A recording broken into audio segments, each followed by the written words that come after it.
Okay, well, hello everybody. Welcome to our training. This is for volunteers to participate in the 2024 point in time count of unsheltered homeless folks in Hayward. My name is Amy Cole Bloom. I'm the Community Services Manager for the City of Hayward, and I am your jurisdictional lead for this year's count representing the city. So if you see jurisdictional lead come up in different places, that's me. I'm your girl. I'm joined today by Carol Lee, who's a management analyst on the community services team and has been providing invaluable support in this effort. Uh, Today's training, I want to just give you a preview. These slides were mostly prepared by the consultant that the county has contracted with. They're called SimTech Solutions, and they're the ones who have developed the technology that we're using, and they're the ones who are kind of running point for the whole county on this effort. So a lot of this is their content. We've done some tailoring for the city of Hayward as well. So we're going to go ahead and jump right in. All right, so here's our agenda for the evening. We'll start by talking about what the pit count is. We don't want to make any assumptions about what folks know. We'll talk through your role as a volunteer. If you've done the count before, things have changed this year. So this is really important for everybody, new and veteran counters. Uh, we'll talk about specifically what's new, which is conducting an unsheltered survey. So actually talking to folks who are living outside. And then we'll talk about some of the other options for us on count day as well. All right, and I'll say we're going to go through these by section, so we'll pause for questions at each section. Otherwise, going through these slides all together takes just about over 30 minutes, so we'll have time at the end too. So we'll start with what the pit count is. The pit count is the point in time count. It is mandated by HUD, the Department of Housing and Urban Development, and it's a census count of people who are experiencing homelessness. And it happens on a selected date that the county selects, and it's required to happen during the last 10 days of January. We get this question every year, why on earth are we doing this count when it's cold, when it's raining? That is because HUD requires that it happen in January. So this is where we get to at least be happy that we're not in freezing rain in New York City right now, where they have to do the same thing in these last 10 days. HUD only requires that we do the count of people who are experiencing unsheltered homelessness every other year. And what unsheltered means is anyone whose primary nighttime residence, so where they sleep at night, is a place that's not designed or ordinarily used for sleeping. I'll give you some examples of what that looks like in a moment. So every other year, we do a visual count of those who are unsheltered. Um, that's because people who are experiencing unsheltered homelessness have varying levels of interaction with service providers who collect the data that we get from our annual count of those who are sheltered. So people who are in a sheltered environment, we count them every year. And that's because the majority of our shelter providers in the county enter the data that HUD wants about their participants into an online system. So the information's already there. Folks who are unsheltered have much more varied levels of engagement, so we have to do this biannual count to get that information this way. And we try to get as much accurate information as we possibly can. We'll talk more about what that looks like. Go ahead to the next slide.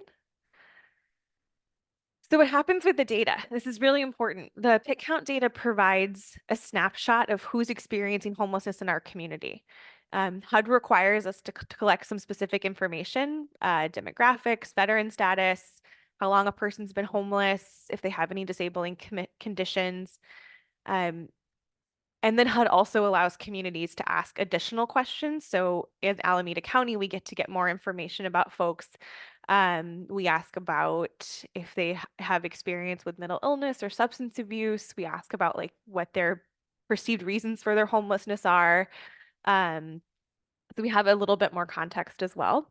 Um, Data from the pit count helps us identify trends in homelessness by collecting information over time. So in the city of Hayward, we were the only jurisdiction in Alameda County who saw a decrease in the number of folks experiencing homelessness from 2019 to 2022. We had an extra year in there thanks to COVID delays. And so that really helps us to visualize over time kind of the trends in the population, as well as unique information about the population in that given year and if who's in the population has changed, those types of things. And then really importantly, this data helps inform funding allocations.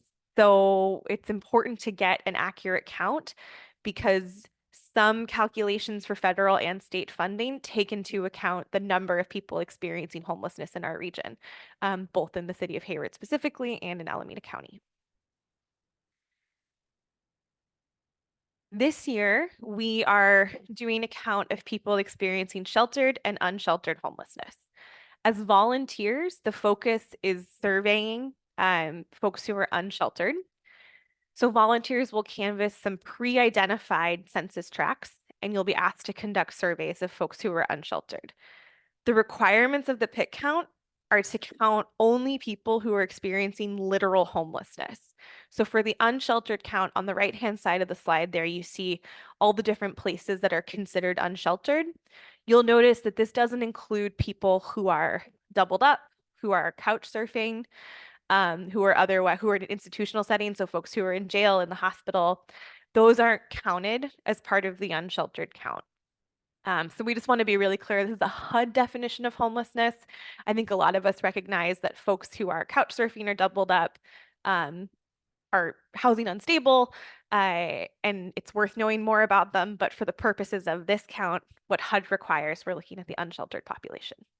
Um, and I would just add that for folks who are in shelter, just because we got some questions about this, the sheltered population counts emergency shelters. So in Hayward, that's like South Hayward Parish or FESCO, people who are in transitional housing, like our navigation center, and then people who are in like safe havens. So shelters for folks who are victims of domestic violence or trafficking. So they will all also be counted, but not by you all as volunteers. I'll pause here. Are there any questions just about what the PIT count is before we get into your role? And you can raise your hand or you're welcome just to pop off mute.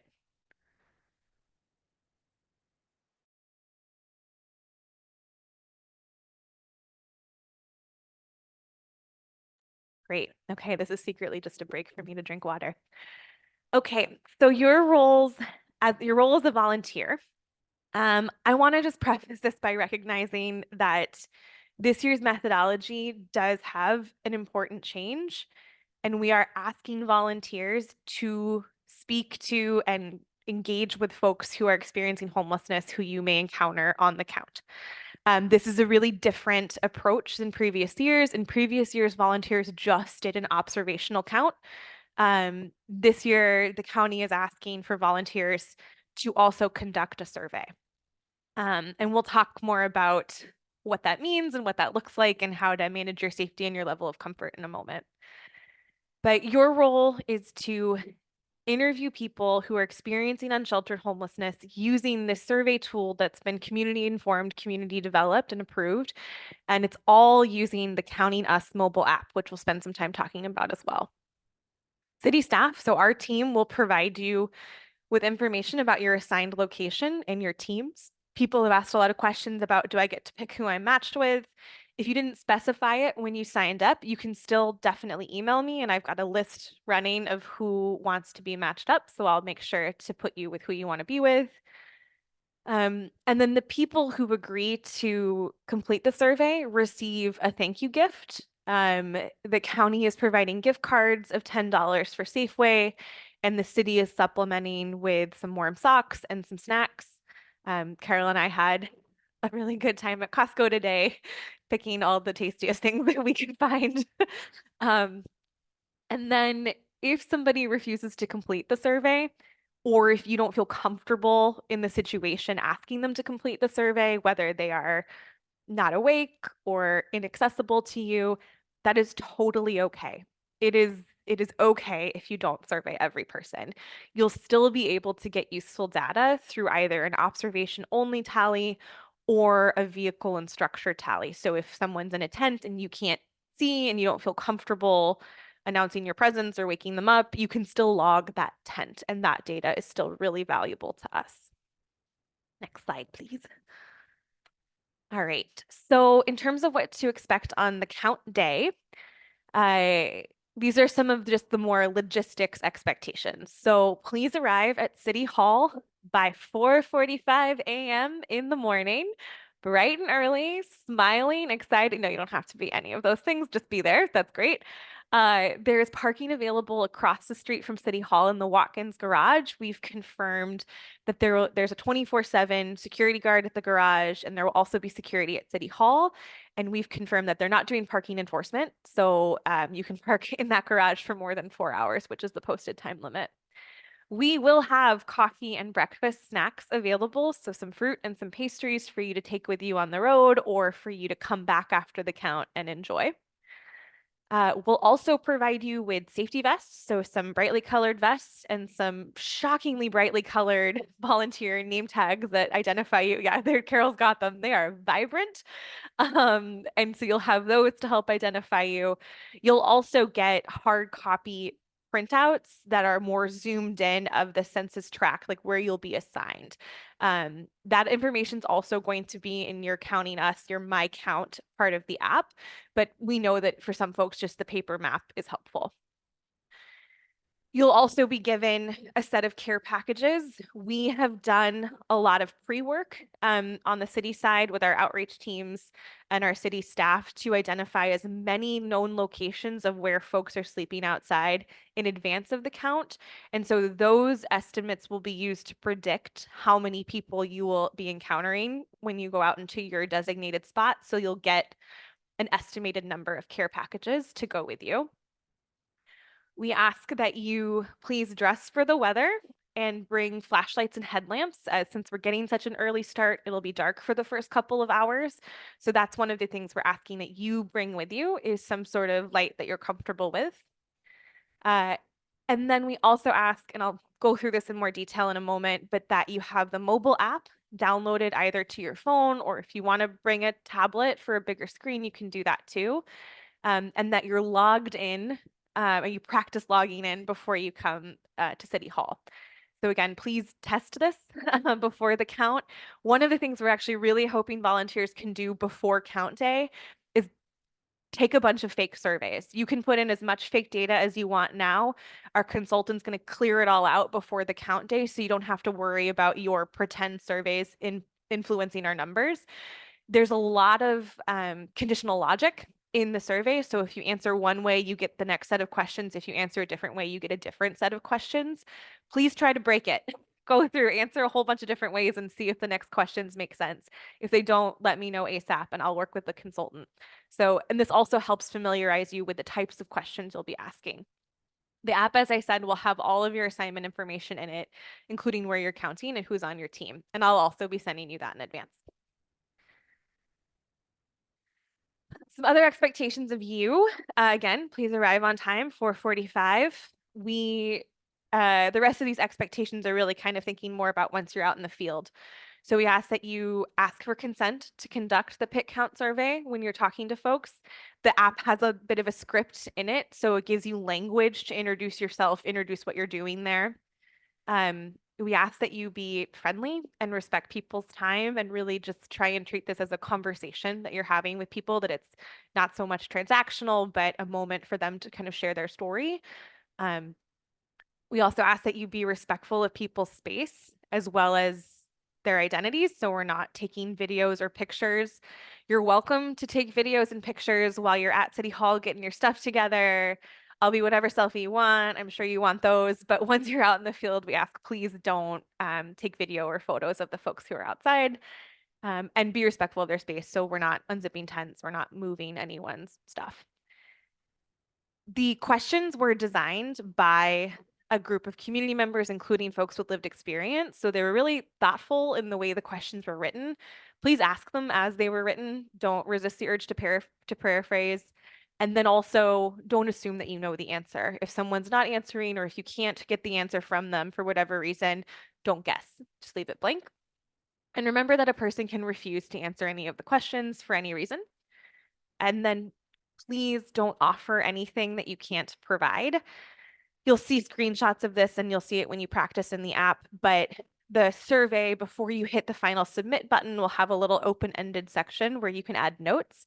And if there's someone you talk to who really explicitly asks for, I want shelter services, I want to know more about getting benefits, whatever it may be, you can make those notes and our team will have access to the data and we can coordinate with our colleagues on the outreach side to go back out to those locations and talk to people and get more information. So please, you aren't going to be the ones who are doing service provision by any means. The care packages will have informational cards that are created by the county and 211 staff that have a lot of resources in them. So we'll be giving those out as well. But please don't put yourself in a position where you're offering things that you can't or shouldn't be giving. And then finally, we ask that you explore your area thoroughly. So where it is safe, please get out, walk around, um, take your time. We've got a lot of time. We have a lot of volunteers, and we're not doing every single census tract. So we ask that you really take your time looking at your area that you've been assigned.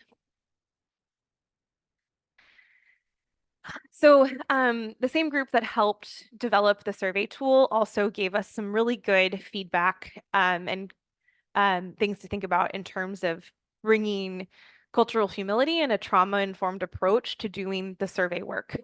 We acknowledge that very few of us are trained outreach providers volunteering. I am not a trained outreach provider. And so this is really important to me that we reflect this information to you all and that you're thinking about it while you're out there. So they've identified 4 key principles for this approach that they want volunteers to be thinking about when they're out conducting surveys. The first is to practice deep, compassionate, and active listening, knowing that we can all learn things from each other. You don't be afraid of using this as an opportunity to get to know folks you wouldn't otherwise really be engaging with. Remember that deep listening includes non-judgment and connecting with folks. Try your best to shift from a what's wrong with you, how'd you get here kind of approach, which is more judgmental, to a non-judgmental, tell me your story, tell me your experience. I want to know more about you and how you got here. Please be mindful of intent versus impact. This is one that I feel like is applicable to lots of parts of our lives, that our best intentions in the world and the impact of our words don't always line up. And you maybe asking a question that you think is really considerate and thoughtful that someone perceives as really harmful or insulting. The best thing to do there is to acknowledge that it happened and to apologize and to move on, as opposed to getting defensive about what your intent may have been. The third principle is to remember that we are guests in other people's space. So please be mindful and respectful of people's space. This is where folks are sleeping. This is their home. So we are, like I said, we're not moving stuff around. We're not just kind of sneaking up on folks. We're announcing ourselves from far away. And we're being mindful of not only their space, but their time and their willingness to engage with us. So if someone is doing the survey and they're like, you know what, I'm done, I'm out of here, that is absolutely their right to do so. And then finally, the last principle is really thinking about you and your capacity. So acknowledging when your cup is full. Some of these questions are pretty personal, and the responses may get really personal and they may be triggering for you for different reasons. So if you feel like your cup is full, like you have emotionally had enough, we ask that you try to ease out of the conversation. You will at no point be by yourself. We want you to always be with your team or in partners. So you'll hopefully have someone else who can step in and finish the interview if that's appropriate. All right, next slide. All right, so really important to us is that we're thinking about keeping ourselves as well as the folks we're talking to safe. So some things to consider. One, I think our consultant called it avoid the flash, but avoid wearing anything that can basically distract you from engaging. So not a lot of excessive jewelry, or fancy clothes or shoes or things that say something funny or distracting on them. So focus instead on dressing for the weather and being hands-free. So you'll have your phone, but think about wearing like a crossbody or a backpack for the rest of your gear. Ways to be prepared. We encourage you, if you want to have your own PPE, masks or gloves, you absolutely can. You can think about bringing hand sanitizer with you. For gloves, that can be PPE gloves, but also it's going to be cold. So if you want to make sure you're wearing mittens, you're staying warm, do that. Again, please bring flashlights, wear layers, and make sure your shoes are comfortable ones and ones that can get muddy in the event that you are walking through some grass or something and it's probably going to be wet whether it rains or not. We will, as I said, provide you with the safety vests and the stickers identifying you as volunteers. A key part of ensuring safety here is just not to sneak up on anyone. We are going to work with our outreach teams, excuse me, this week and next week to ask them to remind folks that the pit count is coming. So anyone that they engage with, anyone who's coming into food distribution sites, to shelters that may not be staying there every night, we're asking everybody just to kind of get the word out that the pit count is happening. In the hopes that some folks will know you're coming, we recognize that that's not going to cover everybody. So please make sure that you are announcing yourself loudly from a distance. You can use your judgment about how you approach and from how far you start to engage.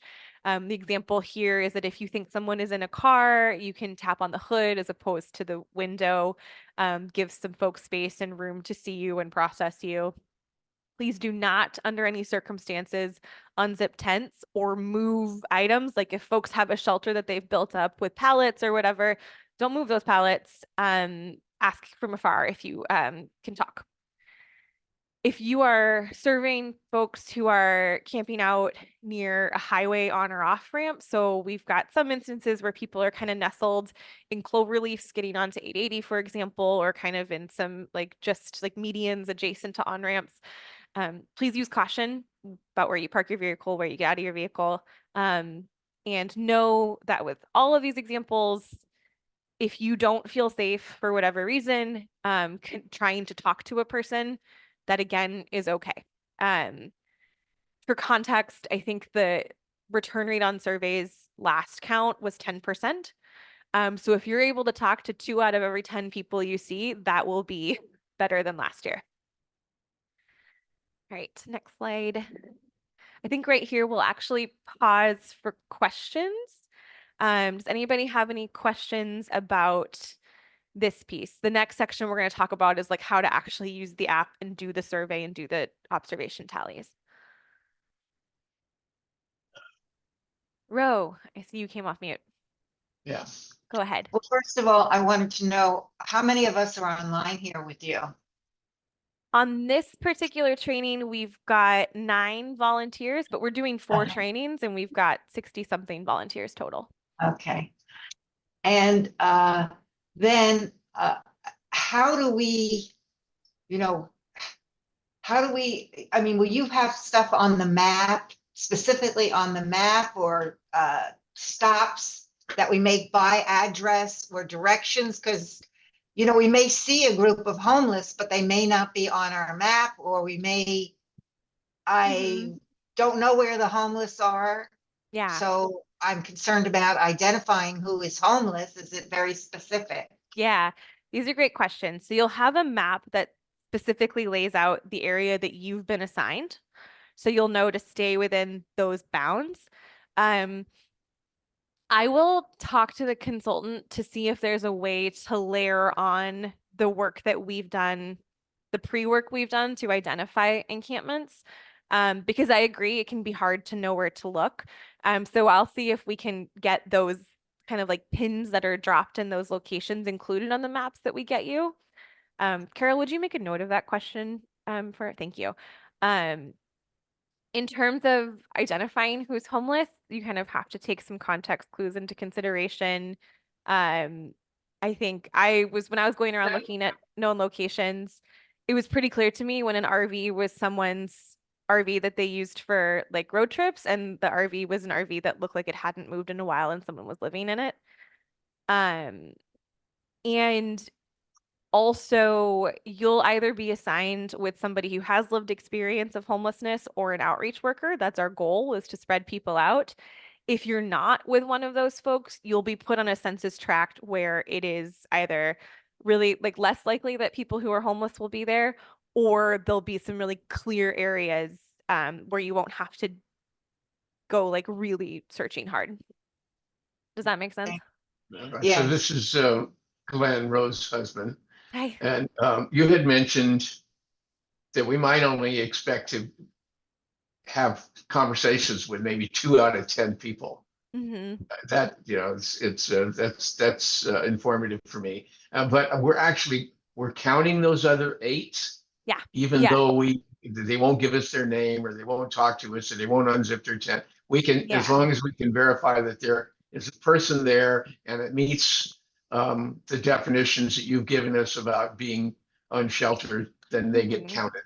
Yeah, and I'll show you more of what that looks like in just a moment. Kind of like we'll see sort of the ideal is to do a full survey. Then the next is to be able to observe the person and track that. And then the least ideal, but still totally okay, is to count the structure or vehicle that you think someone is in. So we'll go through those 3 kind of layers. Any Yeah, other thank you. questions? It looks like George, you have your hand up. Yes, hi everyone. Approximately how many sites is each team anticipated to survey on that particular first event? So the sites that each team is surveying will totally range depending on the census tract. If you have a census tract that, for example, has like UP or Amtrak railroad lines, you will probably see more people than if you get the census tract that has Garin Park in it. Because there are far fewer encampments or folks who are camping out on the parkland. So that will range. In total, we've identified at least 150 sites with people who range from 1 person to 10 plus. So, but that's kind of all over the city. Does that answer the question? Yeah, you did. What's Okay. the typical position for each team? How many people? We're still finalizing how many census tracts we're going to go to. So the goal is to have teams of 2 to 4 people and to be able to, as much as we can, spread out outreach staff and people with lived experience of homelessness who can serve as guides. And we're working with the operator of our navigation center to identify guides and to compensate them as well. So you'll hopefully have somebody who does outreach or has lived experience on your team. Got it. Thank you. Yeah. All right. I'm going to go ahead and move us on. Amy, Oh, can Carol. I just add Yeah. one thing? Partly, it's related to what George has shared and also maybe addresses some safety concerns. For the more complex encampments, I think Amy Mm. is very mindful and she will assign probably our maintenance services staff, folks who are Yes. have outreach experience, et cetera, to the more challenging locations to get to, or if there's an encampment with a lot of folks, or if there's any, information we have that we think it's better suited for them, folks will be assigned to those specific areas based on their experience. Yeah, that's a really good point. I did a ride along with some of our maintenance services staff after I had independently tried to do a lot of mapping, and they pointed out places that I never would have found. So for those really harder to reach places, we'll definitely, Carol's spot on. We'll have like our maintenance team or our police department staff doing those. Thank you. Okay, so when it comes to conducting the surveys, so we're going to start here. Again, this is the ideal, what we would like to be able to happen, recognizing that there are lots of constraints once you're out there in the field. So we'll give you your assigned location for counting and you'll meet at City Hall by 4:45 in the morning. As we've been talking about, you may be walking around an area where there are lots of folks who are experiencing homelessness or driving around that area as well, or you may be in an area where there's few people who are experiencing homelessness. When you encounter someone who may be experiencing homelessness, the goal is to complete a full interview. You should always introduce yourself, explain why you're there, and ask for consent. And again, the app will have language there, so you're not just making up your intro, you'll have language. In fact, I think we'll see it on the next slide. Oh, no, we won't. I lied. It's coming now. Preview. So here is some of the logistic information. The count will happen using the Counting Us app. So you will need a device, either a phone or a tablet, and you will need to enable your location services. If you don't know if you have location services enabled or if you can't figure out how to turn it on, let me know. I will Google it for you. We'll figure it out. But the app relies on your GPS location, so you don't have to enter an address everywhere you go. It follows you. Here's how to download the app. You can scan the QR code that's here. Just open your camera, go to on your phone and hold it up to the QR code and tap it when you see text or when you see a little border around it, and that'll take you right to the download link. You can also just go to your phone's app store and search Counting Us. Once you download it, this part's really important. So once you download the app, you will log in. Please use the same information that you used to log to volunteer. So whatever you used when you signed up, the email address is the one that you're getting communication from me on. If you've got multiple, it's the one I've been using. And the password is whatever you use to set it up. If you can't remember your password when you go to log in, it'll prompt you. If you forgot your password, you can click that. And I've understood it to be pretty easy for folks. And then you'll start doing the survey. And again, please practice this. You can do it now. You can do it as we talk and follow along on your phone if you'd like. So once you're in there, you will see, I'm actually going to open the app up right now because they've been doing lots of updates and I don't actually know for sure what the screen looks like right now. Yeah, it's looked a little different. It looks a little different. So right now, it'll prompt you to start counting. And when it'll take you to the surveys tab, I don't know if you can see my phone here has 4 buttons on it. When you go to do the count, it'll only have 3. Right now, there's a known location survey. You don't need to mess with that. That won't be there when you go to do the count.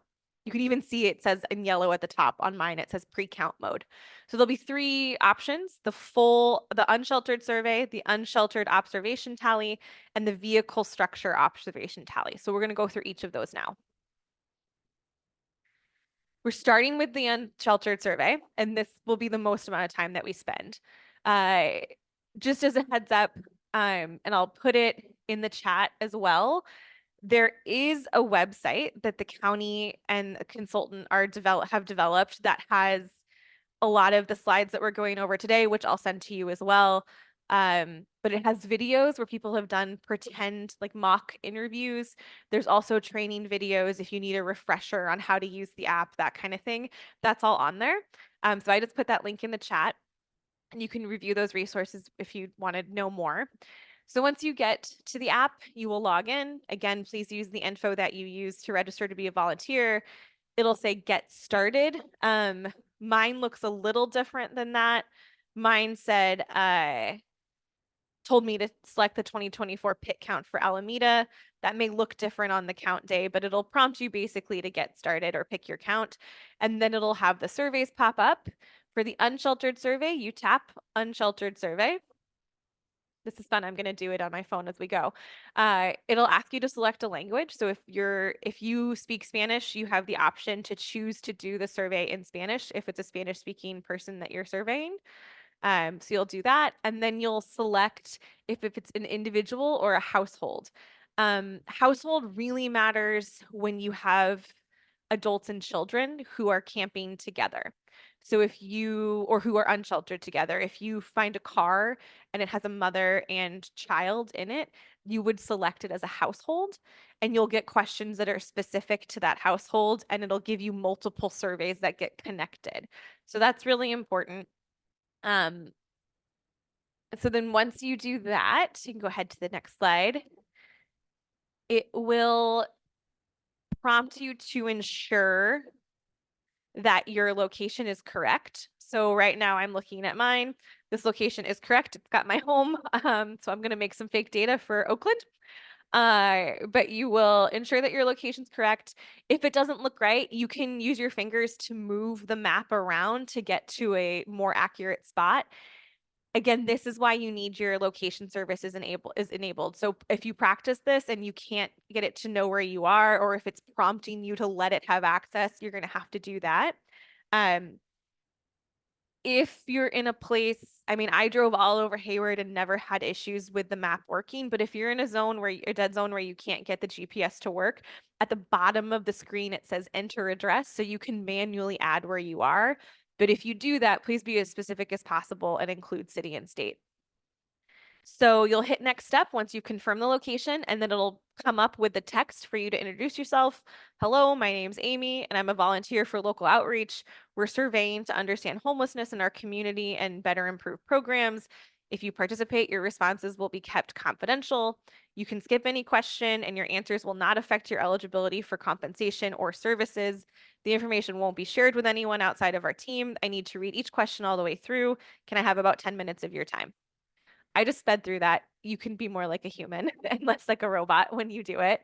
And then the next question will ask them if they've already completed the pit count. This survey is smart. If the answer is yes, you'll get a prompt that tells you you're done. If the answer is no, it'll prompt you to start going.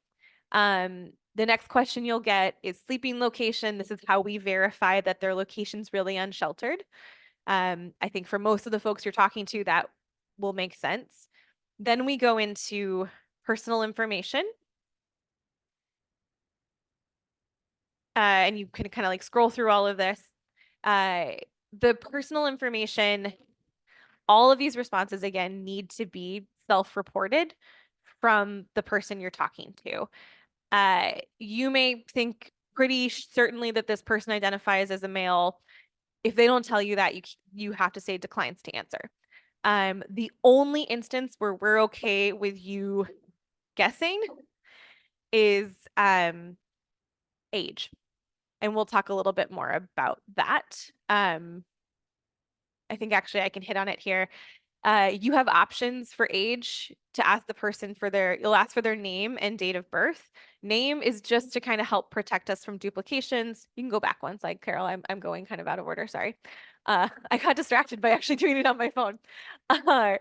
So you'll ask for the name. If they don't have to give you their name, they can give you an alias, they can give you a nickname, doesn't matter.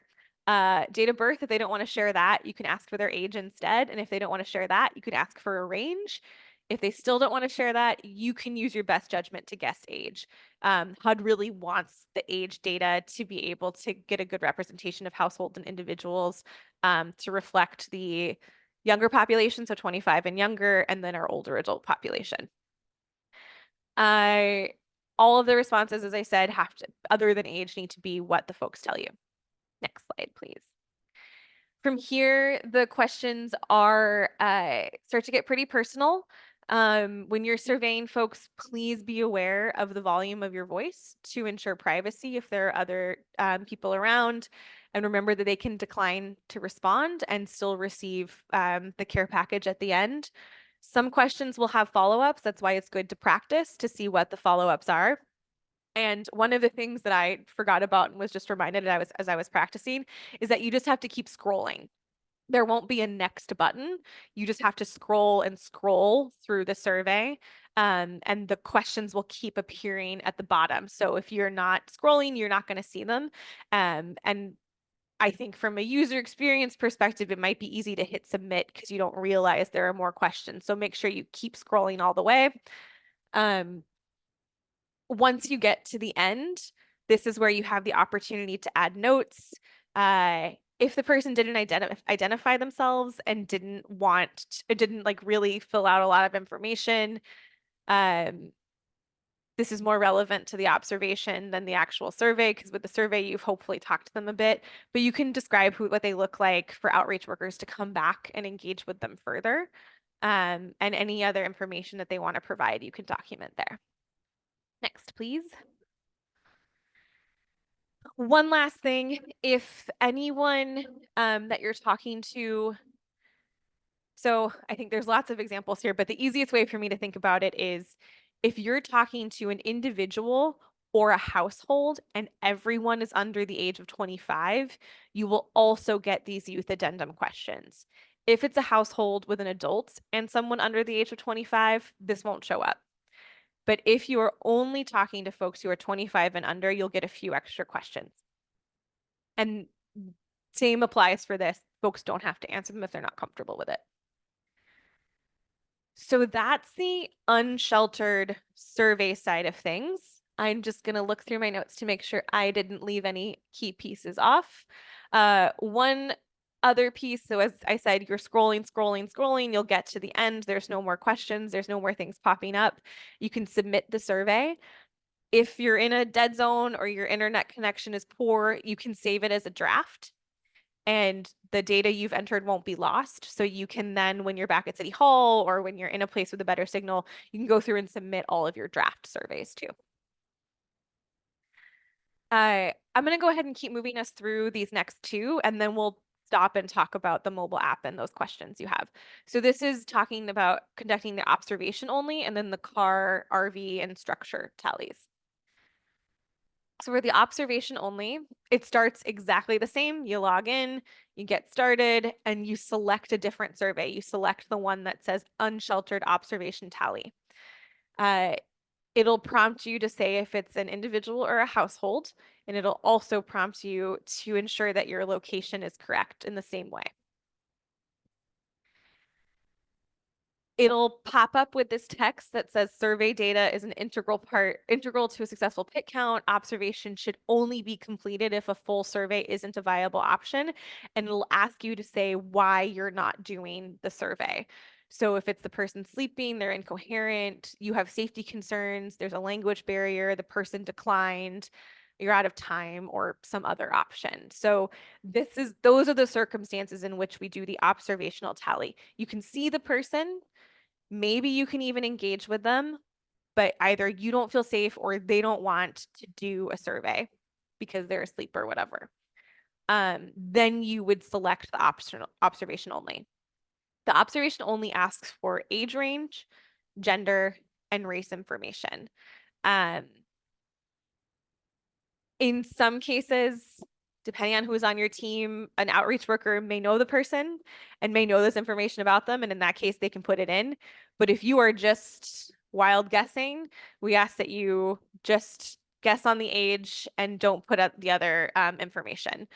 In some cases, someone may not want to take a survey, but you could say, do you mind telling me your gender and race? And you can put that information in and call it good. And then this is where the additional notes are really helpful because these are the places where we're going to probably send outreach staff back out to try and get a survey. So you can say person was asleep, person was intoxicated, person didn't want to talk to me, and say where it was, say what they look like, maybe their name, whatever you have. And we can go back out and try again. We have until the end of the month to get more surveys in if we need to go back out. And then finally, the vehicle, RV, other structure. This is that kind of like third best option. The login works the same. You click on the vehicle structure observational tally. You pinpoint your location still. And you'll see this note that comes up to please count the vehicle or structure if you believe there to be people inside who you're unable to engage with. For this, again, this means that you can't necessarily see the person, you can't talk to them for whatever reason. And then depending on the type of vehicle or structure it is, you'll get different follow-up questions so that we can learn as much as we can about the location and the structure.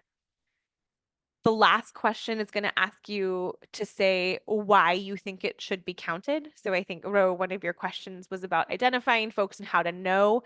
So it'll give you some prompts like the RV's in disrepair, the occupants don't have access to sewer, water, service, or electricity. It's in an unusual place where RVs don't park. So those are kind of the prompts that it's providing you with. And then there's some notes at the end for you to add your context of why you think it's someone's living there. So that's the end kind of all of the training content. I wanted to summarize our key takeaways. One, please be respectful and empathetic and practice humility and active listening while you're out there. Keep yourself and your colleagues and the folks you're talking to and counting safe. Try as best as you can to complete a survey when you're out there, but use your best judgment.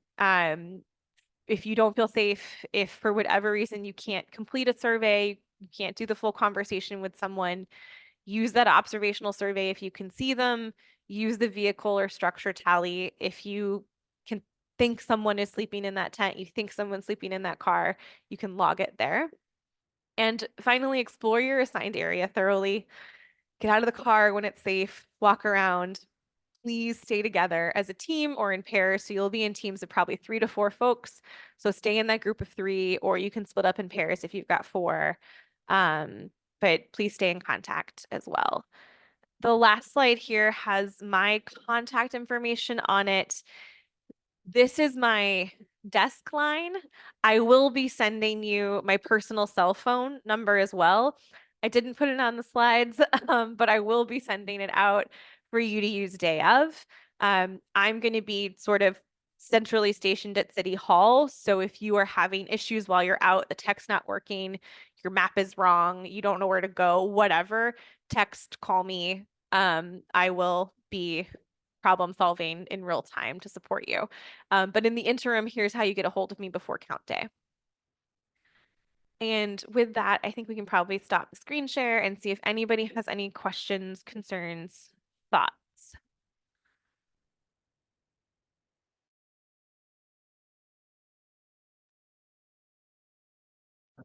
Where are we?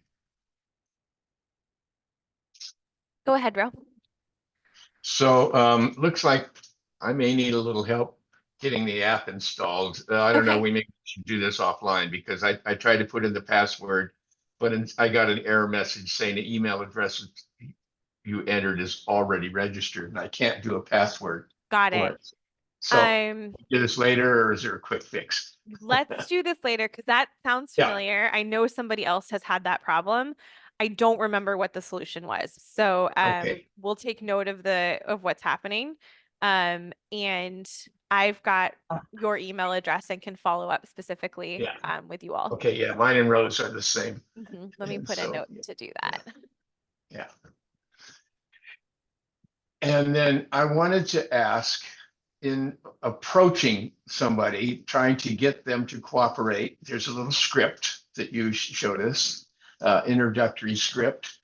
Can we embellish on that a little bit? Do you think, like saying, have you heard about the survey? Do you know that this is an annual thing? And did you know that if you rely on any services, that the results of this survey could help the city qualify for funding to supply those services or something to entice people a Yeah, little? as long as you're not making it transactional, I Yes. think I know we're giving folks a thank you gift, but as long as the implication's not, if you don't talk to us, the city loses funding. Right. So use your best discretion, but if you want to make it more personable and inject some of your personality into it, I would also say like make sure you get a vibe of the person you're talking to, and use your kind of best judgment to go from there. That's okay. Okay, thank Once you. you get to the questions, please stay on script for those. Yeah. Do you have anything, Ro? Yeah. Okay. Amy, has anybody who's done this previously had an experience where one of the homeless people asked for money or asked for something like, can you get me a room? Can you get me, and and we note it. So is that all I know we could say, Yeah. note this, but what if they say, do you have a couple of bucks where I could buy a coffee or something? That would break my heart. That is really tough. Because in previous years we've just done the observational count, we haven't really opened ourselves up to that type of conversation. What you can say is, I have this care package for folks who are willing to talk to us. It's got snacks, it's got a gift card, and you can give them that. And then you can say, I can take down your information, and have our team come out and talk to you some more. And you can get as specific as you want in the notes about what types of services they're looking for.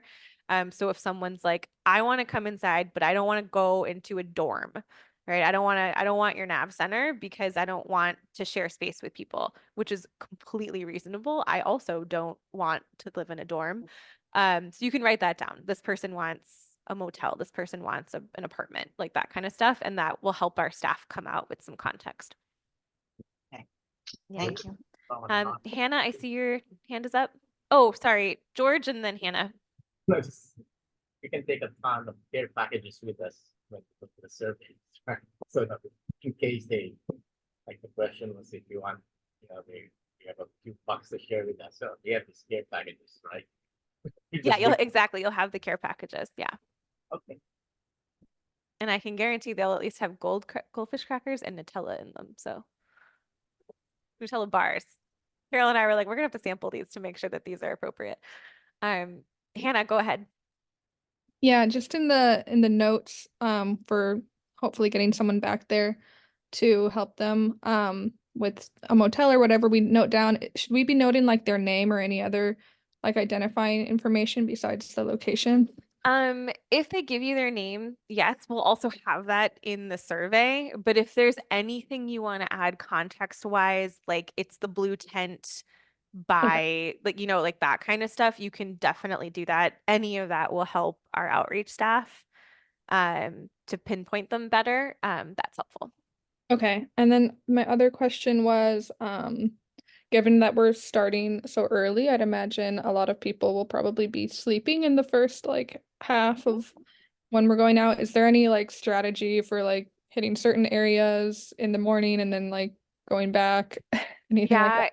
it'll be dependent on your census tract for sure. I think that one of the things that I've been thinking through as I've been laying awake at night thinking about the pit count is one thing that might work is doing an initial pass to like drive around and see where you see folks. And instead of just instantly hopping out of your car and deciding to talk to people, maybe get the lay of the land of your assigned area first and spend your first half hour, 45 minutes establishing that.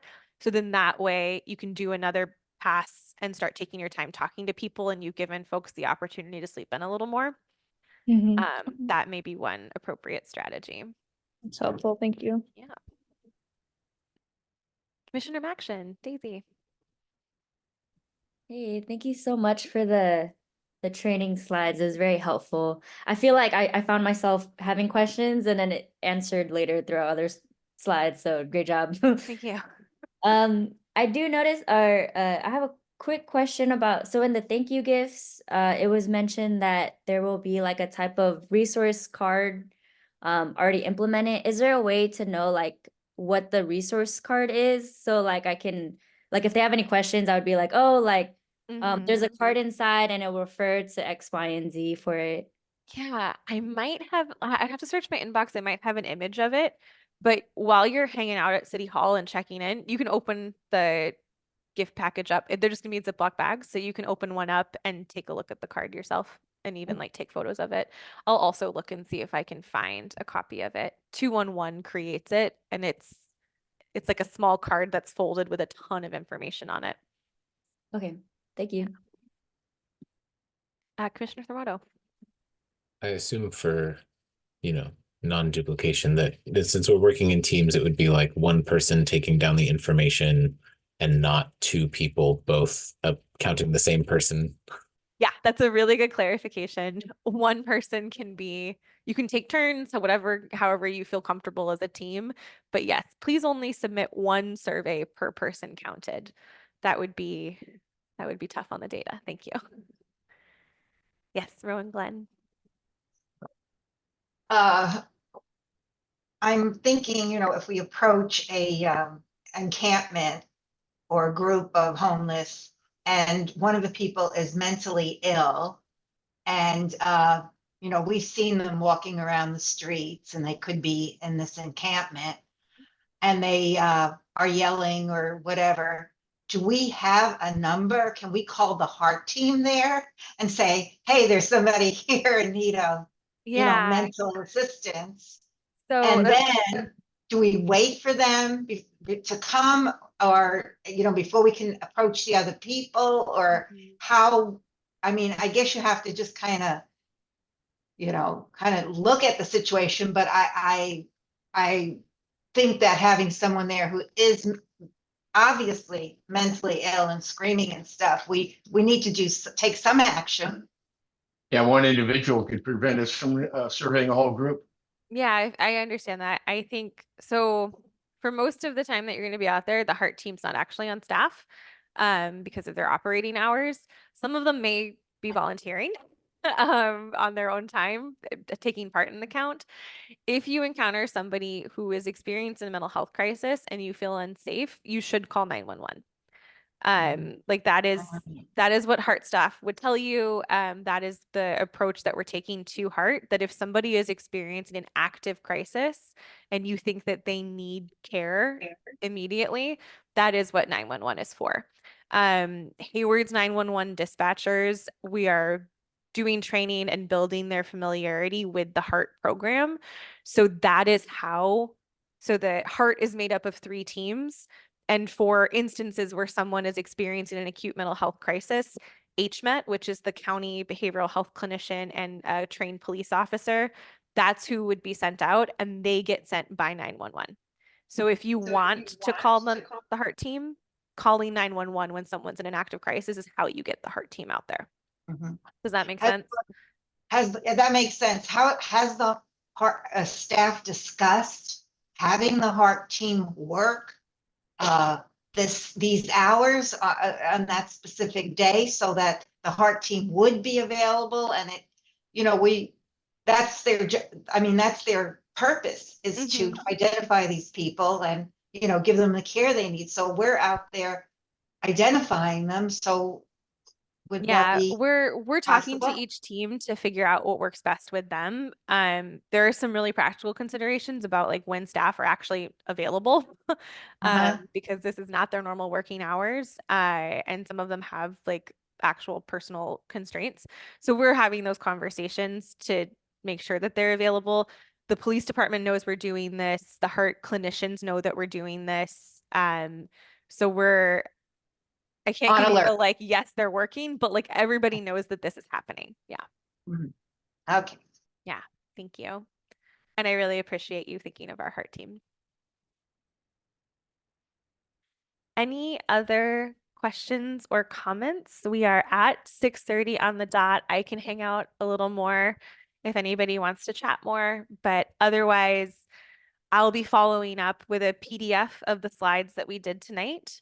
And Ro and Glenn, I will reach out to you tomorrow and we'll figure out some technical assistance to get that app working for you. If anybody else has any issues with the app, please let me know. Thank you. I love the thumbs up. All right. Otherwise, folks, please have a great evening. And we'll see you bright and early on the 25th. And we'll be there. Thank you, Amy. Thank you. Bye-bye. And Thank you Carol. thank you for another lovely training. You get days and days of me talking at you. Have a good one. Bye-bye. Hi.